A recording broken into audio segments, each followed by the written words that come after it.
ঘন কালো মেঘে ঢেকেছে আকাশ। সত্যি বৈশাখ না পড়তে পড়তেই আকাশের অবস্থা দেখো। কাল বৈশাখী যেন দুপুরের পর থেকেই উঁকি মারছে আকাশে। তো আস্তে আস্তে দেখছো ঝড়টা কেমন উঠছে, আর তারই মধ্যে দেখো চলে এসেছে বৃষ্টি। তো ছিলাম ছাদে, তারপরে নিচে এসে ভিডিওটা শ্যুট করছি, কারণ খুব জোরেই বৃষ্টি এসে গেছে। আর দেখতেই পাচ্ছ বাইরের অবস্থা একেবারে সাদা হয়ে বৃষ্টি নেমেছে।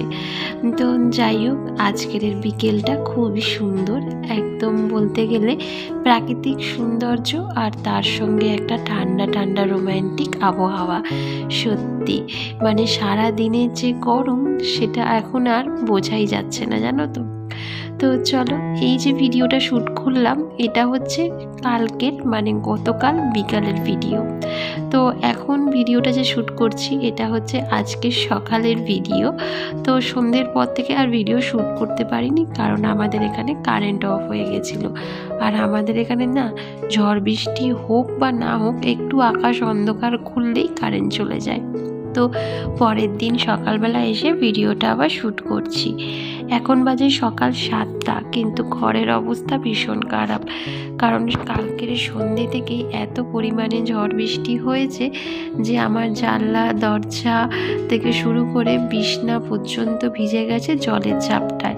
ভাবছো যে দরজা জানলা বন্ধ রয়েছে তাও কি করে জলের চাপটা আসে?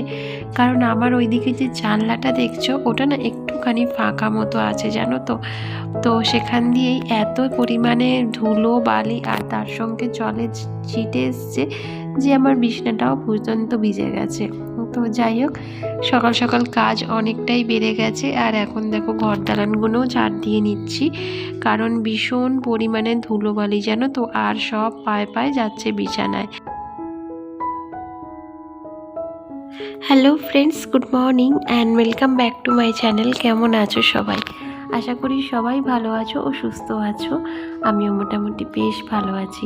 শুভপ্রিয়া ক্রিয়েশনের আর একটা নতুন ব্লগে তোমাদের স্বাগত। যে যেখান থেকেই ব্লগ দেখো না কেন, তোমাদের সবসময় ওয়েলকাম আমার এই ছোট্ট ব্লগে। বন্ধুরা, পুরো ব্লগ জুড়ে থাকার অনুরোধ রইল। আই হোপ আজকের ব্লগটা তোমাদের ভালো লাগবে। আর সারাটা দিন যেন মনে হচ্ছে ঘর ঝাড় দিতে দিতেই আমার চলে যাবে, কারণ কোনা খাপচিতে এত ধুলোবালি আটকে রয়েছে ঝড়ের কারণে যে দেখো না, ঘর ঝাড় দিতে দিতে আমার আধা ঘন্টার মতো সময় লেগেই গেল। কিন্তু আকাশের অবস্থা কিন্তু মোটেও ভালো না। তোমরা পুরো ভিডিওটা দেখলে নিশ্চয়ই বুঝতে পারবে। তো এমনই আকাশের অবস্থা, সকালের দিকে দেখলাম একটু রোদ্দুর উঠেছে, আর আবার এখন দেখছি ঝোড়ো হাওয়াও বইছে বাইরে। তো যাই হোক, সকাল সকাল কাজ করার মন মেজাজটাই অন্যরকম, কারণ একটু রোম্যান্টিক ওয়েদার, মানে একটা ঠান্ডার আমেজ, জানো তো। যেন মনে হচ্ছে আলমারি থেকে আবারও একটা চাদর গায়ে দিয়ে মানে বের করে গায়ে দিয়ে কাজ করি। তো যাই হোক, এদিকে দেখো 2 কাপ চাও করে নিলাম, আর কিছু কাপড় চোপড় ভিজানো ছিল, তো সেগুলো কেচে ধুয়ে একেবারে নিয়ে চলে আসলাম ছাদে।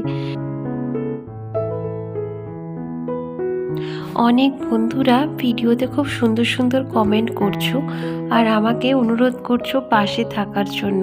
তো আমি তো সকলের পাশেই থাকি, হয়তো একটু দেরি হয় বন্ধুরা, কারণ কি বলো তো, আমি বিভিন্ন কাজের মধ্যে ব্যস্ত থাকি।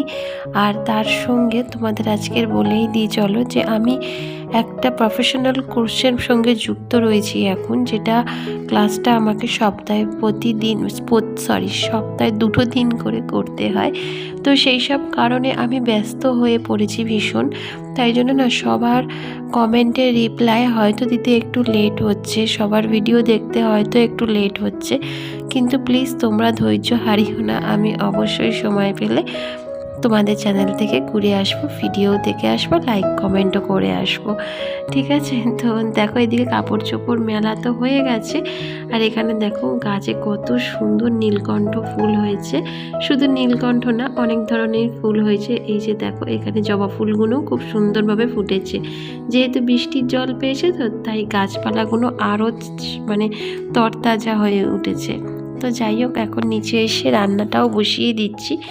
আর এখানে একটু উচ্ছে আলু ভাজবো। অনেক দিন না উচ্ছে খাওয়া হয় না, জানো তো। তো আজকের ওকে বাজার থেকে বলেই দিয়েছিলাম যে মাছ আনবে, তার সঙ্গে উচ্ছেও আনবে, কারণ উচ্ছে খাওয়াটা না এই গরমে কিন্তু ভীষণ পরিমাণে দরকার। সজনে ফুল তো একদম পাওয়াই যায় না বলতে গেলে, মানে ধরো খুব কম, সপ্তাহে ধরো 1-2 দিন বাজারে দেখি, না হলে সজনে ফুল আমাদের এখানে সেরকম ওঠে না। তাই জন্য উচ্ছেটা দিয়েই কাজ চালাই সারাটা মানে গরমকাল। তো যাই হোক, এখন দেখো রান্না করতে করতে একটু মোছামুছির কাজেও হাত লাগিয়েছি। ঘরের দরজা জানলা বন্ধ থাকা সত্ত্বেও এই ঝড় বৃষ্টির সময় না ঘরের ফার্নিচারগুলো এত পরিমাণে ধুলো পড়ে যে বলার মতো নয়। কোথা থেকে যে এত ধুলো এসে জমা হয় নিজেও বুঝতে পারি না, জানো তো। আর পরিষ্কার করতে করতে একদমই হয়ে যায় মাথা খারাপ। আর ওইদিকে দেখো আকাশের অবস্থা আবারও কালো করে এসছে, কিন্তু ছাদে আমার 1-4টি জামা কাপড় রয়েছে, জানো তো। বৃষ্টির দিনগুলোতে এই একটা সমস্যা, জামা কাপড় কোথায় মেলবো, কোথায় শুকনো করব। যেমন সকালেই তো দেখলে 4টি জামা কাপড় আমি ছাদে মেলে দিয়ে আসলাম, একটাও কিন্তু এখনো পর্যন্ত শুকনো হয়নি। কিন্তু দেখো আবারও আকাশের অবস্থা এইরকম। তো যাই হোক, এদিকে আমি এই ঘরের বিছানার চাদরটাও একেবারে পেতে দিই, কারণ আমার ছেলে এটার ওপর মানে কি বলবো তোমাদের, অবস্থা যা করছে এটার ওপর শুয়ে শুয়ে, যে চাদর না পাতা পর্যন্ত যেন আমার শান্তি নেই। আসলে ছোট বাচ্চা ঘরে থাকলে না এই হয়, জানো তো। আর এই যে দেখলে সাদা চাদরটা আমি এত সুন্দর টান টান করে পেতে রেখেছি, বিকেলের মধ্যে এটার যা অবস্থা হবে নিজেই তখন আর চিনতে পারবো না। কিন্তু আমার কাছে এখন আর অন্য কোনো চাদর অ্যাভেলেবেল নেই, জানো তো। তাই জন্য আমাকে সাদা চাদরটাই এই ঘরে পাততে হলো। স্নান টান সেরে একেবারে চলে এসেছি পুজোর ঘরে ঠাকুরকে পুজো দিতে। তো বারবার থেকে থেকেই বৃষ্টি আসছে, আর আকাশে মেঘও একদম মানে কি বলবো ছেয়ে রয়েছে। তো ভাবলাম আগে স্নান টান সেরে ঠাকুরকে পুজোটা দিয়ে নিই। কিন্তু ঠাকুর ঘরে এসে দেখলাম আর এক কাণ্ড, কারণ পুরো ঠাকুর ঘরে ধুলো আর পাতা পড়ে।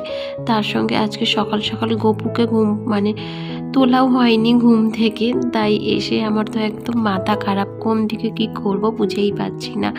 মানে আগে ঠাকুর ঘর পরিষ্কার করব না গপুকে ঘুম থেকে তুলবো, মানে সব যেন একেবারে ঘেটে হয়ে গেছে, জানো তো। তো যাই হোক, আগে ঠাকুর ঘরটা ঝাড় দিয়ে দেখো এদিকে মুছে নিচ্ছি। আর আকাশে দেখছি হালকা হালকা রোদের আওয়াজ, জানো তো। যখন স্নান করে ঠাকুর ঘরে এসেছিলাম তখনও পর্যন্ত কিন্তু আকাশে একদম মেঘ ঢেকেছিল। আর এই যে দেখো এখন কি সুন্দর একটা রোদ্দুর উঠেছে, বেশ ভালো লাগছে, জানো তো। এই রোদ্দুরটা এখন, কিছুদিন আগেও তোমাদের ভিডিওতে বলছিলাম এত রোদ্দুরে ঠাকুরের বাসন মাজা যায় না বসে, কিন্তু আজকের রোদ্দুরটা না বেশ ভালো লাগছে। তো এখানে দেখো এখন 1-2 ঠাকুরের ফুলও তুলে নিচ্ছি। গাছে অনেকগুলো সাদা জবা ফুটেছে, জানো তো। আগের দিন যেহেতু বৃহস্পতিবার ছিল, তাই ও না বাজার থেকে ফুল এনেছিল, তাই আজকের আর গাছ থেকে বেশি ফুল তুললাম না। তো যাই হোক, এই যে দেখো পুজো টুজো দিয়ে ভিডিওটা আবার শ্যুট করছি। না মানে আমার ফোন ধরার লোকের ভীষণ অভাব গো, যে পুজোটা দেব ভিডিও বানাবো, কিন্তু সেটা আর হয়ে ওঠেনি। তো যাই হোক, আজকের ভিডিওটা এখানেই শেষ করলাম। আবার দেখা হবে নেক্সট ব্লগে খুব তাড়াতাড়ি।